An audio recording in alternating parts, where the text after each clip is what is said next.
В рамках празднования 29-й годовщины образования республики Министерство культуры региона запустило ряд флешмобов в формате онлайн для всех желающих. В их числе акция «Окна Ингушетии». Через творчество молодое поколение знакомится с историей своего народа. В Доме культуры селения Новый Редант побывал наш корреспондент Идрис Ижиев.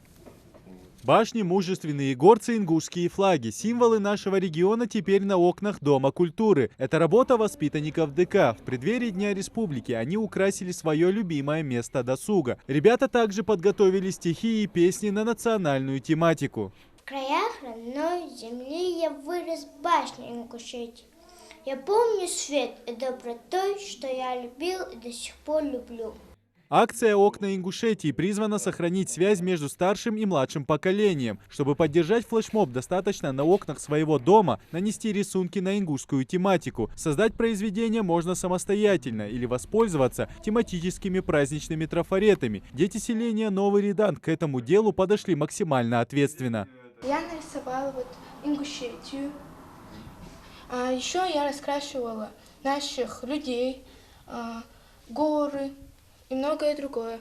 Порадовать детей и рассказать самым маленьким историю нашего края. Они должны знать про удаль наших предков и тонкие особенности ингушского быта. Делятся работники Дома культуры. Воспитанники ДК Нового Реданта участвуют в нескольких флешмобах сразу. Это фото с флагом Республики Ингушетия, это окна Ингушетии. Это флешмоб онлайн, флешмоб «Вкусно национально», то, что мы должны приготовить национальную еду, сделать фото и выложить в свою рабочую страницу Instagram.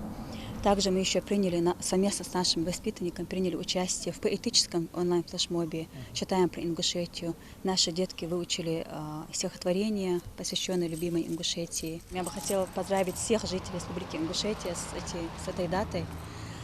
Хочу пожелать огромного счастья всем жителям, крепкого здоровья, мира и процветания. 29 лет – срок небольшой, однако за это время в селении многое изменилось. Благодаря различным национальным проектам в Новом Реданте появились много важных социальных объектов. К примеру, современный дом культуры и школа на 540 мест. В рамках проекта «Спорт. Норма жизни» продолжается строительство нового футбольного поля с искусственным покрытием. А совсем скоро откроется первый в истории села детский сад. Давно здесь надо было открыть новый садик, потому что населенность большая, детей они постоянно возили в коррекционку, там в детский садик.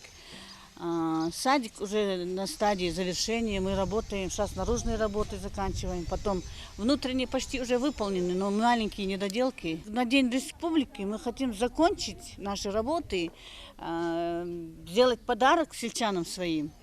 А республике что пожелать? Конечно, я от всей души желаю процветания, добро, чтобы между людьми бартху было, тягоху делаешь, вайкам сплоченных удалось, дал издалось беркетие. Жители селения полны оптимизма. Изменения, произошедшие за почти 30 лет, подарили селу новую жизнь. Редант стал по-настоящему новым. Идрис Ижиев, Асхаб Белакиев, Новости 24.